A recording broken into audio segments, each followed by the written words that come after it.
Okay, so we decided on this space in front of the house, on the side of the house. This is where we get about 9 hours of sun.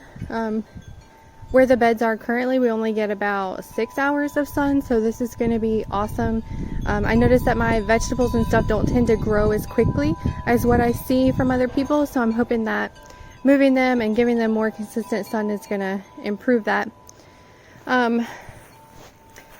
I don't know if we'll get to do a raised bed build video because I think we're done with building them, but they're fairly easy to put together. These are just the cedar fence post and a 1x1 and then some screws to screw them in, and you can see the dog ears from the fence post. And so we cut, they're about 6 foot long, we cut 2 of them in half and use them for the sides, and then we leave them long for the long sides. In the bottom, I just left the grass.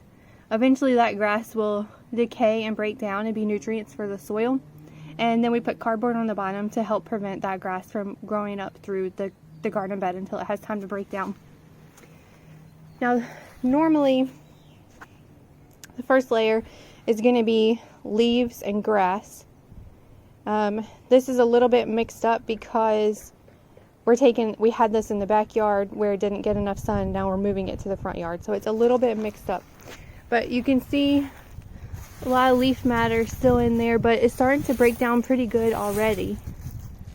So hoping that this bed should work out pretty good, and then we're going to top it with some good compost and some better bag soil because it's difficult to get the proper things right now with coronavirus.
Alright, so this is the soil that I used. I just went to Home Depot and tried to pick up a couple of random bags of soil and 1 bag of compost. So that's the Kellogg, and this is just the cheapest option that they had. So that's why I got the most of those bags. I got 3 bags, but I actually only needed 2, so that's awesome. And then 1 bag of the compost. I never used this particular brand before, but it was the only kind of compost that I saw that they had, so I'm sure it'll be fine. Next year I can always add more to it, but you can see the bed looks much more lovely with the dark dirt on top. The quality of it is not too bad. You can see some larger mulch pieces in there, but overall it's pretty decent quality. It's what I used in my other beds, although I'm noticing that looks like a rock, so I don't know. Most of it is fine enough though that it should be fine. Probably let this settle tonight, and then tomorrow night I will be planting all of the fruit in this bed. So that's going to be the vining stuff, the watermelons, the pumpkins. I think I have cantaloupe maybe. I'm going to see what else I can squeeze in here. Of course, this is the area with the most sun. Probably going to put a second bed over there, but for now we just have this one. So I need to put all of the things that really need a lot of sun. So we'll see.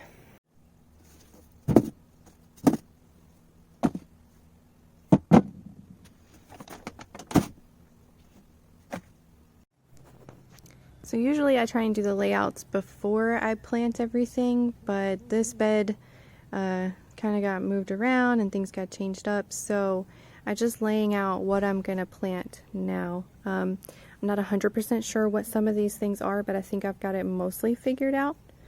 So over here is going to be 2 tomato plants. There's 2 peppers in that pot in the middle, and I'm going to put one there and one on the side of it.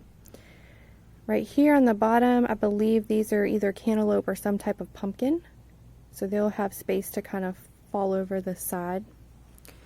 This one also, I'm not 100% sure what that is. I think it might be squash or zucchini. The one all the way over here is going to be, I believe, cantaloupe or pumpkin maybe. Same with those. This is, I believe, loofah. Actually, no, that one's not loofah. That one is watermelon or some type of melon. And then that's loofah. And then this one over in the corner is also some type of watermelon, I believe.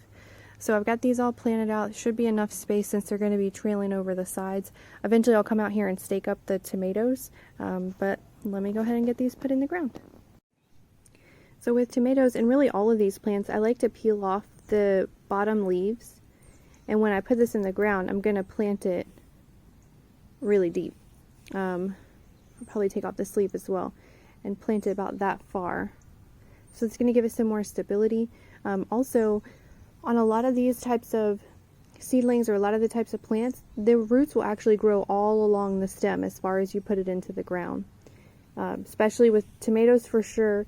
Zucchini and squash do that as well. Definitely pumpkin. Actually, if you leave a pumpkin on the top of the soil, it will start to root in on its own. So pull off the leaves and then I'll get a hole dug and put that in there. I am using this all-purpose plant food that I got on clearance from Target like a while ago. So I just throw a little bit of that in there just to help it out a little bit. It says organic. I'm not strictly an organic gardener, but I do try and do things that don't involve chemicals. So I haven't looked into the ingredients for sure to know that if this is organic, but again, I'm not strictly organic at this point. I hope to maybe get to that point later. Alright, so I got everything planted in the bed. Still have a lot of seedlings left over. They're going to be for the backyard gardens or side yard, the other side. I wanted to see how some things did just in the native soil that we had. So I put a tomato here. That's some sort of vining plant, I can't remember. And then another one tucked in over there. So I just put them in the native soil, add a little bit of fertilizer, and we'll see how they do. They're technically extras, so not that big of a deal. And then I also did the same thing over here, which apparently I found an anthill, so I don't know how this is going to go, but there's a bunch of weeds and I didn't clear it out or anything like that.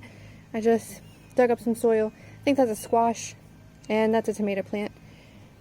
I was going to plant them in here where the blackberries are, but there's a bunch of rocks here and a bunch of just really bad orange clay.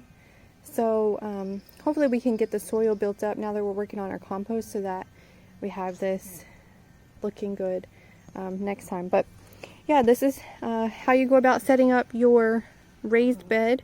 This is actually the first time that I've completely started a raised bed from start to finish and filled it up all at once. Normally I pop something in here, pop something in there, but this is the first time that I've put fresh little baby seedlings in all at one time. So I'm kind of excited to see how this is going to go.